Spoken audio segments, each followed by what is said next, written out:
প্রিয় শিক্ষার্থীবৃন্দ, জাভাস্ক্রিপ্টের খুবই ইম্পর্টেন্ট এই ভিডিও টিউটোরিয়ালে আপনাদের সবাইকে স্বাগতম জানাচ্ছি। আমি আনিসুল ইসলাম। ইতিমধ্যেই আমি আপনাদের ডম অর্থাৎ ডকুমেন্ট অবজেক্ট মডেলের ব্যবহার দেখিয়ে দিয়েছি। আশা করি আপনারা শিখে নিয়েছেন কিভাবে এলিমেন্ট ক্রিয়েট করতে হয়, ইনসার্ট করতে হয়, রিমুভ করতে হয়, এই সকল বিষয় অর্থাৎ ম্যানিপুলেশন। তো এবার আমি মূলত আলোচনা করব ট্রাভার্সিং সম্পর্কে এবং একই সাথে ম্যানিপুলেশন ট্রাভার্সিংয়ের এখানে ডিফারেন্সটাও আলোচনা করব। আশা করি এটা আপনাদের কাজে লাগবে। তো ডম এবং ডম ট্রি অথবা ডম ট্রি সম্পর্কে ডিটেলস আলোচনা করিনি, এবার সুযোগ এসেছে। তো ডম এর ফুল মিনিং অলরেডি আমরা জানি, ডকুমেন্ট অবজেক্ট মডেল, যেটা কিনা আমাদের HTML এবং XML কে একটা ট্রি স্ট্রাকচারে কনভার্ট করে থাকে। তো এখানে এক্সাম্পল হিসেবে যদি লক্ষ্য রাখেন, এখানে একটি HTML ফাইল রয়েছে, যে HTML ফাইলে দেখতে পাচ্ছেন HTML ট্যাগ রয়েছে, HTML ট্যাগের মধ্যে হেড এবং বডি দুইটি ট্যাগ রয়েছে, অ্যান্ড দেন আরও কিছু এখানে কন্টেন্ট দেখতে পাচ্ছেন। তো দেখতে পাচ্ছেন এখানে আমাদের HTML যে ফাইলটা রয়েছে তাকে ডম ট্রি আকারে যদি আমরা রিপ্রেজেন্ট করি এরকম করতে পারবো। কারণ হচ্ছে HTML হচ্ছে এখানে মেইন ট্রি এর রুট এবং সেই রুটের মধ্যে দেখতে পাচ্ছেন হেড এবং বডি দুইটি ট্যাগ রয়েছে, সেই জন্য হেড এবং বডি।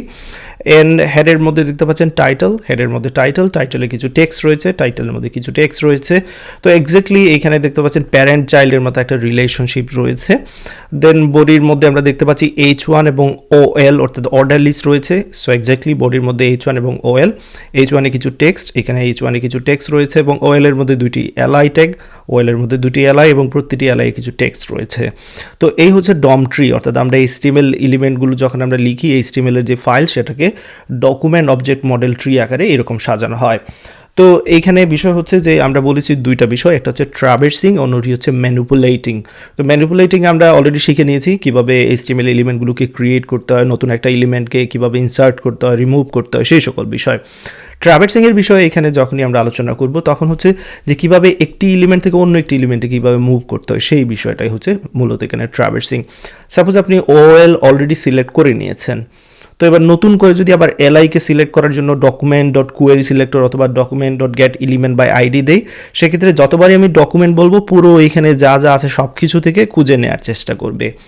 বাট আমি যদি এরকম বলি যে OL যেটা আমি সিলেক্ট করেছি, সো OL এর প্রথম যে চিলড্রেন সেটাকে সিলেক্ট করো, তাহলে এখানে পুরো জিনিসটা আবার খুঁজতে হচ্ছে না, এটা খুবই ইজিলি হয়ে যাবে বিষয়টা।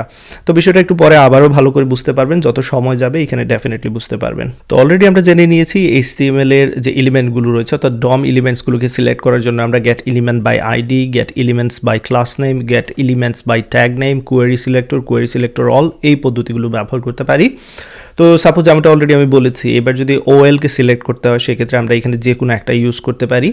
দেন OL এর পরে যদি LI-কে ইউজ করতে হয়, সাপোজ LI-এর একটা ক্লাস দেওয়া আছে, সেক্ষেত্রে আমরা get elements by class name দিয়ে এখানে ডকুমেন্ট ডট যখনই দেবো পুরো ডকুমেন্ট থেকে খোঁজা শুরু করবে।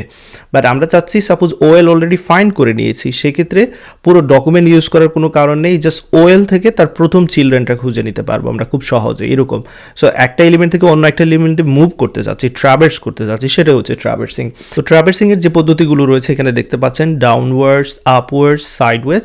ডাউনওয়ার্ডস আমরা বলতে এখানে বোঝাচ্ছি সাপোজ আপনি OL-কে সিলেক্ট করেছেন, সেক্ষেত্রে প্যারেন্ট এখানে ধরে নিতে পারি, তো তার চাইল্ডগুলোকে যখন সিলেক্ট করতে যাচ্ছেন অর্থাৎ উপর থেকে নিচের দিকে যাচ্ছেন ডাউনওয়ার্ডস, সেক্ষেত্রে এই পদ্ধতিগুলো ব্যবহার করতে পারেন। ডেফিনেটলি কোয়েরি সিলেক্টর অল, অথবা আমরা চাইলে চিলড্রেন এই প্রপার্টিটাও ব্যবহার করতে পারবো। আপওয়ার্ডস হচ্ছে নিচের থেকে যদি উপরে যেতে চাই, সাপোজ আমি LI সিলেক্ট করে নিয়েছি, সেক্ষেত্রে তার প্যারেন্ট খুঁজে নেওয়া খুবই সহজ এই আপওয়ার্ডস পদ্ধতির মাধ্যমে, যেখানে আমরা প্যারেন্ট এলিমেন্টের ব্যবহার দেখব। সাইডওয়েজ বলতে এখানে বোঝাচ্ছে সাপোজ আপনি এই LI-কে সিলেক্ট করেছেন, এবার যদি চাচ্ছেন তার যে সিবলিং রয়েছে সেটাকে সিলেক্ট করতে যাচ্ছেন, অর্থাৎ একই প্যারেন্টের অন্য একটা এলিমেন্ট দেখতে পাচ্ছেন এইখানে, তো সেগুলোকে আমরা চাইলে এরকম সাইডওয়েজ পদ্ধতিগুলো ব্যবহার করে সিলেক্ট করতে পারি।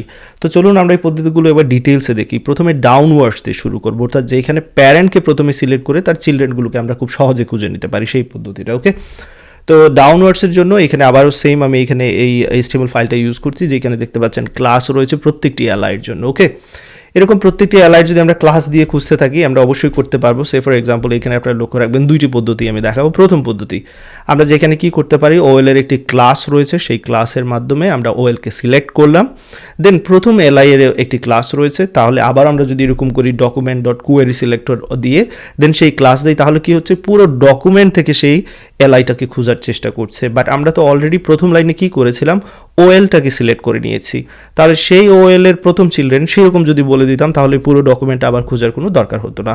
তো সেই কাজটা আমরা খুব সহজেই করতে পারি।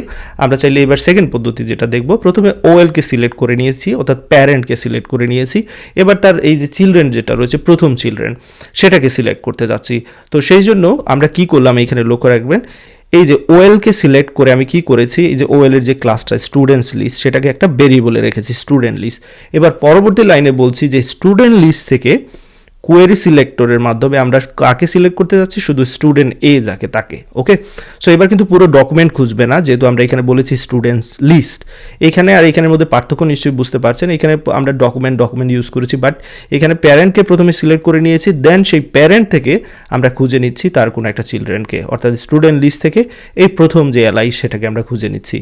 তো আশা করি এখানে এই বিষয়টা বুঝতে পেরেছেন কীভাবে কোয়েরি সিলেক্টর বা কোয়েরি সিলেক্টর অলও আমরা ইউজ করতে পারতাম এখানে। তো যদি এবার চিলড্রেন্স যেটা রয়েছে তার মাধ্যমে আমরা যদি ব্যাপারটা দেখতে চাই ডাউনওয়ার্ডস কীভাবে কাজ করে সেটাও আমরা করতে পারি, অর্থাৎ প্রথমে প্যারেন্টকে খুঁজে নেব। দেখতে পাচ্ছেন এখানে প্রথমে প্যারেন্টকে খুঁজে নিয়েছি। এবার এই প্যারেন্টের মধ্যে কি কি আছে, এই যে স্টুডেন্ট লিস্টের মধ্যে এলআই তিনটা এলআই রয়েছে, অর্থাৎ সবগুলো চলে এসেছে এরকম স্টুডেন্ট লিস্ট ডট চিলড্রেন যখনই দেবো এই সবগুলো আমরা খুঁজে নিতে পারবো। ওকে, তো আশা করি এখানে বুঝতে পেরেছেন। এখন এগুলো তো হচ্ছে এখানে তিনটি চিলড্রেন রয়েছে, সো এগুলো নোটসের মধ্যে চলে আসবে। সেক্ষেত্রে আমরা এরকম কি করতে পারি, অনেকটা এরের মতো, সেক্ষেত্রে আমরা ইন্ডেক্স ব্যবহার করতে পারি, অর্থাৎ এই স্টুডেন্ট লিস্টের মধ্যে সব কিছু কিন্তু চলে এসেছে। তো সেক্ষেত্রে আমরা কি করতে পারি, স্টুডেন্ট লিস্ট থেকে বলতে পারি যে চিলড্রেন 0, অর্থাৎ 0 নাম্বার ইন্ডেক্সের যে চিলড্রেনটা সেটা, অর্থাৎ প্রথমটা। যদি 1 ইন্ডেক্স এখানে দিস তাহলে এই সেকেন্ড চিলড্রেন যেটা সেটাকে সিলেক্ট করতে পারবে, যদি এখানে 2 ইন্ডেক্স দিই সেক্ষেত্রে থার্ড চিলড্রেনকে সিলেক্ট করতে পারবে। তো আশা করি ডাউনওয়ার্ডসের বিষয়টা এখান থেকে বুঝতে পেরেছেন। এবার আপওয়ার্ডস, অর্থাৎ প্রথমে চিলড্রেনকে সিলেক্ট করব, দেন আমরা চাইলে প্যারেন্টকেও করতে পারি, যেটা প্যারেন্ট এলিমেন্ট ব্যবহার করে আমরা করতে পারি। তো সেটা দেখে নিই আমরা। এখানে দেখতে পাচ্ছেন আমরা কি করেছি, ডকুমেন্টেড কোয়েরি সিলেক্টর এখানে ব্যবহার করেছি, এলআই দিয়েছি। তো এখানে এলআই রয়েছে 3টি, বাট আমরা ব্যবহার করেছি কোয়েরি সিলেক্টর। দ্যাট মিনস আমরা জানি যে কোয়েরি সিলেক্টর মাত্র একটি এলিমেন্টকে সিলেক্ট করতে পারে, বাট যেহেতু এখানে অনেকগুলো রয়েছে মাল্টিপল, সেক্ষেত্রে বাই ডিফল্ট শুধু প্রথমটাকে সিলেক্ট করবে, অর্থাৎ 0 নাম্বার ইন্ডেক্সে যেটা। তো এটা কি রিটার্ন করবে, এই যে ডকুমেন্টেড কোয়েরি সিলেক্টর, সেই ডকুমেন্টে আসবে কোয়েরি সিলেক্টর এলআই।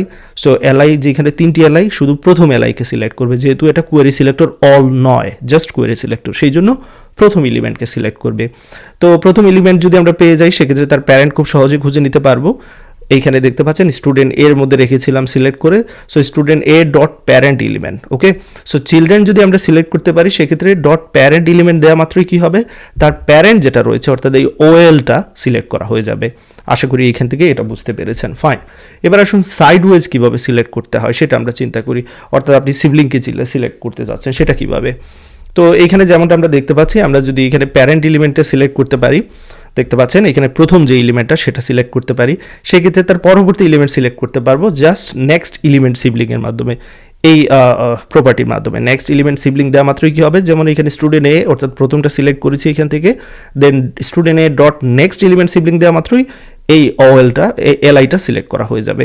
দেন এই এলআই যদি সিলেক্ট করা হয় নেক্সট এলিমেন্ট সিবলিং দিলে তার পরবর্তী এলআইটা সিলেক্ট করা হয়ে যাবে। আমরা চাইলে উল্টো দিকেও পারতাম, প্রিভিয়াস এলিমেন্ট সেটাও করতে পারতাম। এখানে তার এক্সাম্পল দেখতে পাচ্ছেন। এখানে কি করেছি, document dot query selector all, অর্থাৎ সবাইকে সিলেক্ট করেছি, এবং সবাইকে সিলেক্ট করে আমি এখানে কি বলেছি লক্ষ্য রাখবেন, আমি বলেছি যে মাত্র 2 নাম্বার ইন্ডেক্সটাকে আমি সিলেক্ট করতে চাচ্ছি, অর্থাৎ সবার থেকে 2 নাম্বার ইন্ডেক্স যেটা আছে 0, 1, 2। তো স্টুডেন্ট সিটাকে সিলেক্ট করবে এবং সেটা একটা ভেরিয়েবলে রেখে দিয়েছি। এবার student C dot previous element sibling বলা মাত্র আসলে কে সিলেক্ট হবে, স্টুডেন্ট বি যেটা সেটা সিলেক্ট হবে, সেটা এখানে আমি করে দেখিয়েছি। ওকে, অ্যান্ড দেন অন্য একটা পদ্ধতি রয়েছে সাইডওয়ে সিলেক্ট করার, সেটা এখানে দেখতে পাচ্ছেন। প্যারেন্ট এলিমেন্ট, চিলড্রেন এবং ইন্ডেক্স এই তিনটা একত্র করে আমরা সিলেক্ট করতে পারি। অর্থাৎ প্রথমে আমরা কি করব, প্যারেন্ট এলিমেন্টটাকে এখানে আমরা কি করছি লক্ষ্য রাখবেন, প্রথমে প্রথম চিলড্রেনটা খুঁজে নিচ্ছি কোয়েরি সিলেক্টরের মাধ্যমে, প্রথম চিলড্রেনটা খুঁজে নিলাম, দেন তার প্যারেন্টকে খুঁজে নিয়েছি। এবার প্যারেন্ট থেকে আমরা কি করতে পারি, যে কোনো চিলড্রেন ইন্ডেক্সের মাধ্যমে সিলেক্ট করতে পারি। তো এই পদ্ধতিটি হয়তো একটু জটিল মনে হতে পারে, but practice makes man perfect. So আপনারা চেষ্টা করে দেখতে পারেন। আশা করি এখানে ট্রাভার্সিং এর বিষয়টা আপনারা বুঝতে পেরেছেন। তো এবার আপনারা বারবার ডকুমেন্ট ডট কোয়েরি সিলেক্টর এরকম ইউজ করবেন না। যদি প্যারেন্টকে সিলেক্ট করে থাকেন সেক্ষেত্রে প্যারেন্টের মাধ্যমে তার চিলড্রেনগুলোকে সিলেক্ট করতে পারেন, সেই পদ্ধতি আপনারা ব্যবহার করতে পারেন। কিংবা চিলড্রেন সিলেক্ট করলে তার প্যারেন্টকেও খুঁজে নিতে পারবেন বলে আমি আশা করি। তো এই ভিডিও এতটুকু থাকবে, এবার এগুলো একটু প্র্যাকটিস করুন, ইনশাআল্লাহ খুব সহজেই বুঝতে পারবেন। সবাই ভালো থাকবেন, সুস্থ থাকবেন, আল্লাহ হাফিজ।